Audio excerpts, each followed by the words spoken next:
За сайн байцгаана уу та бүхэндээ энэ өдрийн мэндийг хүргэе. Тэгээд 25 мянган subscribe-тай болж байх шиг л байна. Тэгээд миний хувьд энэ бол маш том амжилт. Тэгээд та бүхэндээ зөндөөх баярлалаа. Тэгээд дараагийн хэдэн дараад 30k хүргэхийн төлөө хичээцгээе. Баярлалаа. За тэгээд бичлэгэндээ орцгоё. За та бүхэндээ гоё мэдээтэй Otaku Mongolia-гийн шинээр нэгдсэн онлайн Otaku дэлгүүр бидэнтэй хамтран ажиллахаар болсон. Otaku Mongolia нь өөрийн дуртай дүр, сонирхсон мерчээ сонгоод захиалгаар хэвлүүлэх боломжтой бөгөөд мөн бэлэн загварууч байдаг юм байна лээ. Тэгээд хамгийн гоё нь фотолк нь ердөө 55 мянган төгрөгийн үнэтэй бөгөөд фотолк бүр бэлэгтэй гэж байгаа. Нэг ширхэг аниме фигюр болон 10 ширхэг стикер дагалдах юм байна. Гадуур зарагдгаас харьцангуй хямд бөгөөд өөрийн хүссэн аниме дүр болон загвараараа захиалан авах боломжтой. Гоё байгааз. Жишээ нь Накадзуки залхуу надад л айгүй их таалагдсан. За тэгээ мэдээж Otaku Mongolia дэлгүүрийн зүгээс Facebook болон Instagram-да бэлэгтэй giveaway пост оруулсан байгаа. Та бүхэн идэвхтэй оролцож фотолк сетийн азтан болоорой. Бүр 3 азтан тодруулна гэж байна лээ шүү. Шаардлага бол мэдээж Insta болон Facebook пэйжийг лайк, шеэр хийж оролцох бөгөөд мэдээж тэ залхуу пицца YouTube-ээр subscribe дарсан байна байх шүү. За тэгэд Otaku Mongolia пэйжээсээ дэлгэрэнгүй мэдээлэл аваарай. За үндсэн дулаанд орвол Нарутод ирэхэд Тобигийн удирдлаганд байгаа сүлт мангасуудыг удирдлагаас нь чөлөөсөн дөө. Тэгэд ер нь сүрэх хүч багассан гэж үзсэн үү, эсвэл хурдан дуусгая гэж шийдэн 8 болон 9 сүлтийг барьж авч чадлаггүй шууд 10 сүлтийг сэрээхээр болдгоо. Яаж вэ гэхлээр нөгөө алт мөнгө ах дүүсгийн 9 сүлтийн чакратай штэ тий. Тэднийг хорж буй хэрэгслийг тэгээ мөн Сасукигийн 8 сүлтийг нөгөө нэг авж ирсэн 8 альчны хөл тэр хоёрыг гэдэ хөшөөнд өгч нийт 9 сүлт мангасуудын чакра бүрдснээр 10 сүлт сэрэх болж байгаамаа. Тэгээд яг сүлт мангасын хүчин тэр чигтээ хэрэггүй түүний чакраны хэсэг л байхад болох юм бэ гэлээ. За тэгэл гэдэ хөшөө орилоод 10 сүлт сэрэх гэж байхад нь Гай болон Какаши тэрхэд өрсөж устгах гар дайрнаа. Тоби даанч бүхэл дайралтууд түүнийг нэвт гараад байхыг Какаши анзаарч тэр юмсыг нэвтэлдэггүй юм байна. Тэр зөвхөн шилжүүлдэг чицүү ашиглаж байна гэж олж мэднэ. Өөрөөр бол тэр биедэн ирэх дайралтад хурж буух хэсгээ өөр орон зайруу шилжүүлэн дайралтуудаас нь бултаад л байгаа юм байна лээ. Тэгэд Какаши нэг зүйл туршиж үзсэн тэр өөрийн шаринганы хүч болох камог ашиглан Нарутогийн Расенганыг өөрийн камоны орон зайруу шилжүүлэхэд яг тэр үед Тобигийн биеийг нэвт гарч байсан хэсэг нь нөгөө Расенганы дайралд үйлчилсэн байдаг. Тэгээд шоконд орсон Какаши чи наа Шарингана хаанаас авсан юм гэхэд сүүлчийн нинжагийн их дайнаар Канаби гүүрний тулаанд олж авсан л гэдэг. Мөн Тоби Нарутог үгээр хэмлэх үед 9 сүлт буюу Курама Нарутодоо солигдсон Тобид энэ хүүхдийг бити басаад тэр хин хүнээс илүү надад хүлээн зөвшөөрөгдсөн нинжа л гэд мөнт сайхан өмөрдгөө. За тэгэл Тоби өөрөө нөгөө хэмжээс рүү шилжин ороход нь аль үжи Какаши Нарутогийн нэг хувилбарыг тийшээ шилжүүлсэн. Тэгээ Тобиг ороод ирэхэд Наруто түүний нүүрлүү Расенган хийж багийг нь эвдэлж чаднаа. Маскны ард байх царайг нь хараад Какаши болон Гай бүр гүн шоконд ордог. Учир нь багны цаана тэдний багын найз ангийн анд нэг багийн нөхөр буюу Обито учигаа байх нь тэрээ. За одоо ашгүй тэгээ спойлерч байхгүй, Тобич биш, Мадараач биш тийм ээ. Тэр бол Обито. Обито гэж хинбэ гэд гайхаж байгаа хүн байвал Какашитай нэг баг байсан бөгөөд даалгаварт явж байхдаа Ринийг аврах гэж дайсны газарт занганд ордгоо. За тэр үйл явдлыг эргээд нэг санавал. Минато тусдаа бол манай гурав тусдаа явах ба замдаа тэд дайснуудаа тулдагч ялж чаднаа. Гэхдээ Обито тэр хоёр маргалдаад авнаа. Какаши даалгавраа биелүүл байвал босд нь хамаагүй гээл үзээд байгаа мэлээ. Ринийг дайснууд аваад явсан ба Какаши даалгавраа эхлээд дуусгана гэж эргүүтээ түүнийг аврахаар явахгүй л юм шүү. Тэгсэн Обито маш алдартай үгийг түүнд хэлнэ. Би цагаан соёог жинхэнэ баатраа гэж боддог. Нинжагийн ертөнцид дүрм журмаа дагаж мөрдөөгүй хүн бол хогшаар. Гэвч хамтрагчаа нандинаагүй хүн тэрнээс ч илүү хогшаар гэж хэлдэг ба Какашигийн ухааныг нэг юм нээж өгнө. Тэгээд Обито ганцаараа цааш явсаар тэдний нуувчинд ирэх ба араас нь түүн рүү дайрахт нь Какаши ирж түүнийг авардаг. Түүний сэтгэл нь өөрчлөгжээ. Даалгавар биш Ринийг аврахаар ирсэн л энэ байдаг. Гэвч үл үзэгдэгч нинжа Какашигийн зүүнүүдийг сохлох ба яг тэднийг дуусгах гэтэл Обитогийн Шаринган хоёр туслан сэргэж түүнийг алж чаддаг. Тэд цогтаа нуувч руу орж тулалдах ба яг л нэг баг шиг ажиллаж Ринийг олж очноо. Гэтэл дайсан тэр агууг нураах ба тэр гурав яарангүйж байсан ч Какаши унаад яг нуранганд дарагдах гэж байхад нь Обито түүнийг авран өөрөө том чулуунд харуулж харагддаг. Тэд түүнийг аврах гэтэл нэгэнд оройтсон ба Обито түүнд Жонин болсны бэлэг гэж огт өгөөгүйгээ хэлж түүнд өөрийн нэг нүд буюу Шарингана бэлэг болгож өгдгөө. Түүний нүдийг Рин эмчилгээний чицүүгээрээ Какаши цуулгаж өгөх ба тэр Шаринганыг ашиглан Чидоригийнхоо дутагдлыг нөхөөд бүрэн чицүү болгон Ринийг хамгаалж цааш зүхтааж чаддаг ба замд нь гэвч олон тооны дайснууд тэднэрөө дайрах боловч яг амжиж Конохагийн шар гэлба буюу Минато ирж тэр хоёрыг аварнаа. Тэд цааш явж гүүрийг нурааж даалгавраа амжилттай дуусгадагч тэр гүүрний тулаан хожим ам дамжин яригдах ба Коноха тэр гүүрний тулаанд 2 Шаринганд баатартай болсон л нэг нь чулуунд нэрээ мөнхөлж нөгөөх нь хуулбар нинжа Шаринган Какаши гэх алдар нэр нь нинжагийн ертөнцөөр төгсөн байдаг. Тэр явдлаас хойш Обитог одоо хүртэл бүгд үгсэн гэж бодож байгаач тэгээ Мадарагийн дүрд тоглон дэлхийд дайн зарлаад явж байх нь энэ байдаг. Одоо харин Какаши чи амьд байсан бол яагаад гарч ирээгүй юм бэ гэж сүр болоход Обито миний хэн байх одоо огт хамаагүй болсон. Учир нь чи Ринийг өхүүлэх үед Обито ч тэнд цуг өгсөн л гэдэг. What тий. За тэгсэн хүн үү шуургуу гэдэл Мадара хормын дотор тэдэн дээр хүрээд ирнэ.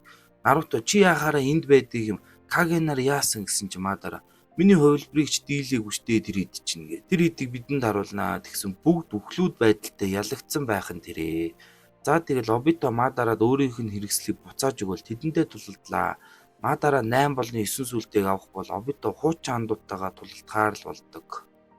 Одоо харин Обито яаж амьд үлдсэн бэ гэхээр нуранган дарагдсан Обито нэг гараа алдсан байдалтай сэрэх ба бүр хөгшөрж өгөх төгсөн Мадара түүнийг аварсан байдаг. Обито яаран эндээс явах гэж оролдох боловч Мадара түүнийг арай гэж Хаширамагийн эсийг залгасан бити хамаагүй хөдөл тэгвэл ч үхэн шүү л гэдэг. Обито харин учийнхаа Мадара үгсэн байх ёстой чи хинбэ гэхэд би амьд хിവэрээ. Гэхдээ энэ хөшөөл намайг амьтай голтой байлгаж байна гэд Хаширамагийн эсээр ер нь бол өдийг хүртэл амьтай л байсан байдаг. Тэгэд Обито чамаар хийлгэх юм байна. Хойлоо энэ ертөнцийг өөрчлөх болноо л гэдэг. Харин Обито мэдээж найзууд руугаа тэмүүлэх нь тодорхой. Тэгээ учир нь тэр хинээс ч илүү Ринд хайртай байсан байдаг. За тэгээ цагаан зэцүү түүнд тусалж Хаширамагийн эсийг ургуулan бэлтгэл хийлгэж энгийн гар хөл шиг удирдах сургадаг. Тэр хүчтэй болж хурдах нь л Рин дээр очихыг л мөрөөдөж байдаг ч нэг өдөр зэцүү Какаширийн хоёр маш олон дайсан бүслэгдсэн байдалтай байгааг Обитод хэлдэг. Обито ч өөр нэгэн зэцүүг бидээ шингээж хүчээ нэмж нуучнаас гарч туслахаар явах үед Мадара түүнийг хоригсончгүй чи бүр эргээд ирнэ л гэж байдаг шүү. Обито яаран тулааны талбарт яг очих үед нүдэндээ итгэхээр бүр аим шиг зүйлийг олж харах нь Какаши өөрийн гараараа Чидори ашиглан Рины зүрхийг нэвт цүлбэн алж буй агшинд Обито яг хажууд нь хараа зогсож байдаг. Мэдээж энэ нь байж боломгүй их ууга шүү хорсол авч ирэх ба Обито болон Какашигийн Шаринган хуйлаа Мангяку болон сэрэгдэгэ. Какаши ухаан алдах бол Обито уурандаа тэнд байсан хүмүүсийг өчиггүй хорох ба бүр модны арга ашиглаж байдаг шүү. Энэ нь түүний бид Хаширамагийн эсрэг хийсэнтэй холбоотой л байдаг. Эцэст нь гэвч Рин өөд болсон ба үүнд гашуудсан Обито энэ ертөнцийг үгүй хийж мөнхийн Цукиёми гэх генжзүү болгоно. Мадарагийн улаан сар төлөвлөгөөг хэрэгжүүлэн Ринтэй дахин хамт амьдрах ертөнцийг бүтээн химээгээд Мадара дээр иргэн ирдгээ. Тэгэн Мадара түнд өөрийн мэдлэгээ өгөх ба өөрийн генжзүүд дэлхийн бүх хүнийг оруулан хүн нэг бүрийн хүссэн ертөнцид үрд амьдруулах генжзүү бүтээн. Энэний тулд тэр сарыг ашиглах ёстой байдаг. Мөн тэр Хашираматай хийсэн тулаанд авсан шархаа эдгэх гэж Хаширамагийн эсийг өөртөө хийсэн ч тухайн үед юу ч болоогүй ч хөгшрөх үед нь түүний Рининганан сэргсэн байдаг. Тэгээд тэр саран тамгалагдсан гэдэг 10 сүлтийн бие буюу Гэдо хөшөөг дуудаж чадсан ба тэр хөшөөний тусламжтай ер нь бол Хаширамагийн эсийг улам боловсруулж цагаан зэцүүг хиймэл хүмүүсийг бүтээсэн байдаг. Мөн Сенжу болон Учихагийн хүч нэгэн биед орох үед Рининганыг сэрдэг гэсэн нууцыг хэлэн өөрийн сэрээсэн Рининганыг өөр хэнийг нь түр зээлдүүлсэн байгааг Нагато хэлдэг. Учир нь Нагато Сенжу удамтай хүн бөгөөд тэр л Мадарагаас өөр Гэдо хөшөөг удирдах чадах нэгэн байж тэгээд тиймээс түүнд мэдэгдэлгүй дүнгэж төрсөн хүүхэд байхад нь Рининганыг суулгасан байдаг. Тиймээс төлөвлөгөө Нагатог ашигланаа л гэж түүнд зааж өгдөг. Мөн тэр өөрийн хүслээ зээцүүд шингээж хар зээцүү бүтээсэн ба энэ нь Мадарагийн хүслийг өвлж төлөвлөгөөнд нь Обито туслах зорилготой бүтээжээ. За тэгээ Мадара хөшөөтэй холбогдсон холбоосоо таслан өөхөх ба одооноос чи намайг дахин амьлах хүртэл Учихаа Мадара гэж хэлээ жинхнээсээ өөд болсон байдаг. Ер нь бол тэгэл эцэст нь Нагато өөрийн амиа золиослж Мадарааг эргэн амьлуулах төлөвлөгөөтэй байсан ч нөгөө Нарутодод тулалдан өөрийн амиараа Конохагийн хүмүүсийг дахин амьлуулж өөрийгөө золиослоо дууссан байдаг шүү дээ тий. За эргээд тулаандаа ороход Какаши Обитод одоо гэр нэтгэж өгөхгүй хэл хэцүү байхад Наруто түн чакра өгөн тулаандаа анхаарахад түнд саналдаг. Тэгээд Какаши шууд өөрийн орон зай чилжин орон Обитод хэд хэдэн цохилт өгөх ба нөгөө талд 8 болон 9 сүлд нийлж сүлд мангасын бөмбөг хийж Гэдо өшөөг сэрхээс өмнө устгагаар зэгтгээ. Гэвч Обито өшөөг хамгаалж 8 талд хориг тавьж амжих боловч дайралтанд нь өртөж дэлбэрэлт болдогч 10 сүлд бүрэн дүүрэн сэргэж чадсан байдаг. Обито Мадара хоёр 10 сүлдтэй холбоо тогтоож түүнийг удирдах ба 10 сүлд тэр чигтээ байгалийн энергийг ашиглаж л байдаг. Наруто би хоёр сүлд мангасын мөнгөөр 10 сүлд рүү довтлох боловч бүр юу вэ? Зүгээр ганц нислал өөрөөсөө холдуулж бол яах вэ? Бүгднгийнх нь чакра дуусан сөхөрцгөөх ба Наруто бууж өгөлгүй өрөлт авах үед 10 сүлд тэднэрүү сүлд мангасын бөмбөгөөр дайралт хийдэг. Гэвч энүүд Иногийн ухаан шилжүүлэх чицүүний тусламжтай тэдний дайралтын чигийг өөрчилсөн ба яг цагаа олж нинжагийн нэгдсэн хүчин болох тэдний амт нөхөд найзууд нь түүнийг хамгаалахаар эрцгээсэн байдаг. Шикаку төвөөс төлөвлөгөө зохиох ба нэгдсэн хүчин нэг дор зэрэг дамжуулан бүгд хүчээ нэгтгэн 10 сүлтийг хөдөлгөөнгүй болгон эцсийн дайралт хийх боловч 10 сүлт төрхөө өөрчлөн дахин хувиран манай хэд рүү дайрнаа. Бүр болоогүй сүлд мангасын бөмбөгөөр алсын алсад байх манай гол уураг тарих болсон удирдлагын төв рүү дайрсан ба Шикаку эцсийн мөд төлөвлөгөөг тэдэнд дамжуулаад өөдлөлдөг. Шикамаругийн аав болон Иногийн аав гих зэрэг мундаг нинжа нар тэгээ тулааны талбараас алсад байсан ч ганц дайралтаар юу ч үгүй л ер нь өөд болцоосоо байгаа нь. Манай хувьд нулимсаа арчин сүүлийн төлөвлөгөөндөө бэлдэх ба 10 сүлд тэднэрүү хар мянган модон саваагаар дайралт хийнэ. Маш олон хүн өөхөх бол тэдний нэг нээжи байх юм. Нарутог өөрийн биеэр хамгаалан өөд болсон ба түүний гар дээр амьсгал хураах үед нь Обито Нарутог улам л үгээрээ хэмлээл байдаг. Чи хамгаална гэж хэлснээсээ хойш дахиад хідэн арбаараа үгцгээж байна. Ингэсэн чи хамгаалсаар л байх уу гэхэд харин энэ үед Хината түүний нэг сайхан алгадаж сэргээх ба Курамач чакрагаа хөрөмтлүүлж дууссан жаалаа. Одоо бидний ээлж гэдэл Наруто Хинатагийн гарыг атхан өмнөхөөсөө улам хүчтэй улам хурц маш их чакраг ил гаргах ба бүр болоогүй Наруто Курама хоёр өөрсдийн чакрагаа хувирган бусад шиноби нар чакранаас хуваалцахаар болсон байдаг. Хормын дотор нэгдсэн хүчийн 9 сүлтийн чакраг авах ба Шикамару болон Ино хоёр өөрсдийн аавынхын сүүлчийн төлөвлөгөөг яг даган нэгдсэн хүчин эцсийн дайралтаа хийж Нарутог дэмжин хөдлөх ба Рокли болон Нарутогийн Расен Шүрикен Обито болон Мадарагийн 10 сүлдтэй холбогдсон холбоог амжилттай тасалж чаддаг. Харин энүүд Орочимару болон Сасуке нууц навч тосгонд ирсэн байх ба Узумаки овгийн үхлийн бурхны маскыг олж аван Учийнхаа овгийн чулуун бичээс дээр ирэн Орочимару Узумаки овгийн битүүмжилдэг жицүүг хэрэглэнэ. 4 Хоккагогийн сүнсийг болон өөрийн 2 гарыг эргүүлэн дууддаг. Учир нь юу вэ гэвээс Орочимару өмнө нь гинэний шалгалтын үеэр Конохо тосгон руу дайрах үед 3 дугаар Хоккаго өөрийн амиараа Орочимаругийн 2 гарыг мөн түүний Эдо тэнцэгээр дуудсан Хоккаго нарын сүнсийг тамгалан хорьсон байдаг. Тиймээс тэр одоо ингэж өөрийн гараа эргэж авснаар гарны барил бол ер нь бол жицүү хийх боломжтой л болж байгаа.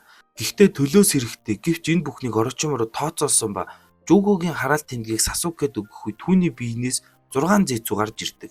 Энэ нь Обито Итачигаас болгоомжилж түүний дотор нуусан зэцүү нар байдаг. Тэдний дөрвийг нь Эдо тэнцийн өргөл болгох бол Орочимару нэг зэцүүгийн биеинд дож өөртөө шинэ бие өгөх бол нөгөө сүүлийн зэцүүг нь Жуго өөрийн хүчээ нөхөхөд хэрэгэлдэг. Инхүү Орочимару Эдо тэнцийг ашиглан өмнөх Хоккаго нарыг дахин энэ ертөнцид дуудан авчирдаг. Энэ нь Сасукегийн хүсэл бөгөөд тэр ахынхаа бүх зүйлийг 3 дугаар Хоккагоос өөрөөс нь асуудаг. Тэгээд мөн тэр 2 дугаар Хоккаге Тоберамагаас яагаад Учийнхаа овгийг үзэн яддгийг асуухад Тоберама Учийнхаа овг бол хараагцсан овг. Тэд хэн хүнээс илүү хайрыг эрхэмлэн мэдэрдэг цор ганц овг. Гэвч тэд энэ хайрыг алдах үед маш их ой гашууд унан үзэн ядалт болж тэдний нүдэнд хүч өгдөг хараагцсан овг.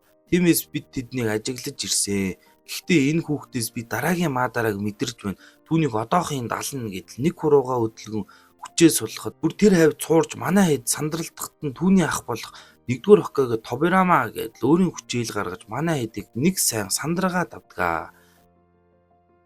Харин Сасуке үргэлжлүүлэн 1-р Хоккагоос тосхон гэж юу вэ гэх зэрэгээр асуух ба тантай нийлж тосгоныг бүтээсэн Мадара дахин сэрж дайн хийж байгаа л гэдэг. Тэгэхэд Тоберама түүний чакраг мэднэ энд ингээ яриад байх цаг биш байна гэхэд Хаширама Энэ хүүхдийн асуултанд эхлээд хариулъя. Үгүй бол түүнийг дараагийн Мадараа болог гэж хайснаас өөрцгөө. Тиймээс сайхан сууж байгаа дэлгэрэнгүй ярьж өгөхөр болдгоо. Хаширама Мадараа хоёр хүүхэд байхдаа танилцж байсан ба тэд хоорондоо дайсан овгийн хүмүүс байдаг. Гэвч тэдний нөхөрлөлд энэ саад болоогүй ба тэд хоорондоо бэлтгэл хийж улам хүчтэй болохыг зорж байдаг. Мөн ирээдүйд ямар ч дайнгүй амар тайван тосгоныг бүтээнэ гэж их л мөрөөддөг үе зайгүй найзууд байсан ч нэг өдөр Хаширамагийн аав түүнийг Мадараатай уулздгийг мэдэх ба тэр үед нь барьж авахар болдгоо. Гэвч дараагийн уулзалтанд тэд бие биедээ анхааруулж мессеж өгөх ба тэдний аавууд дүү нартай тулалтгаар ирцгээдэг. Мадараа Хашираматай найзууд байхыг хүссэн боловч Сэнжүү болон Учийнхаа гэх мөнхийн дайснууд чүдээ гэд цэг тавих боловч Хаширама түүнийг эрс эсэргүүцэн хэн гэдгээ санд бидэнд овгийн дай хамаагүй шүү дээ л гэхэд би бол Учийнхаа Мадараа гэд түүний шаринган нь сэрсэн байдалтай байдаг. Энэ явдлаас хойш тэд үргэлж өөр хоорондоо тулалцаар ирсэн ба нэг л өдөр тэд овгийн удирдагч нар болсон байдаг. Гэвч Хаширама хизээж өөрийн хүсэл зорилгодоо бууж өгөөгүй ба хизээ нэг өдөр хоёр овг эвлэрэлдэн нэгдэн гэж найдаж л байдаг. Даанч дараагийн тулаанд Тобирама Мадарагийн дүү болох Изунаг тулаанд хүнд шархтуулсан байдаг. Харин өөрийн хамгаа сайртай дүүгээ алдсан явдал нь Мадараа түүний Мангеко шаринган сэргэх гол нөлөө үзүүлсэн байдаг. Тэд хоорондоо сүүлчийн тулаанаа хийдэг ба эцсийн үр дүнд Хаширама түүнийг ялсан байдаг ч Хаширама сүүлчийн удаад гуйж өөрт нь нэг итгэхийг Мадараагаас хүсдэг ба тэр өмнө нь ярьдаг байсанчлан овгууд хоорондоо эвлэрэлдэн нэгдэж нэг том улс байгуулахыг түүнд санал болгодгоо. Учийнхаа Мадараа ч үүнд итгэдэг ба Учийнхаа болон Сэнжүүгийн хоёр мөнхийн дайсан овг анх удаа эвлэрэлдэн нийлж нинжагийн тосгоныг байгуулах үндэс тавьсан байдаг.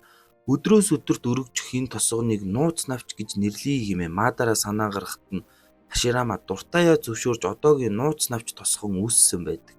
Тэд галын улсыг байгуулсан ба анхны Хоккагегаар Хаширама болох үед Мадараагийн сэтгэл хувирсан байдаг.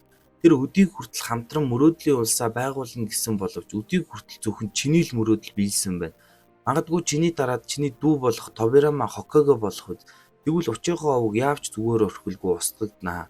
Тиймээс би овгоо аван тосгоноос явах гэхэд даанч Учийнхаа овг намайг дагсангүй л гэдэг. Гэхдээ би зүгээр суухгүйгээд явсан ба тэр 9 сүлд мангасыг шаринганаараа удирдан тосгон руу дайран эргэж ирдгээ.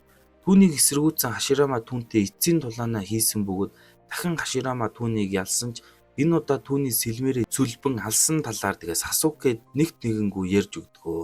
Бусад Хоккаге нар ч түүнийг сонсон гимших ба бүгдийг эргцүүлэн бодсон Сасуке шийдвэр гаргах ба энэ тулаанд Мадараагийн эсрэг тултахаар л болж тэд бүгд тулааны талбар руу явхаар болох ба өмнөх Хоккаге нар нам гүм Коноха тосгоноо харан зогсноор энэ удаагийн парта өндөрлөё.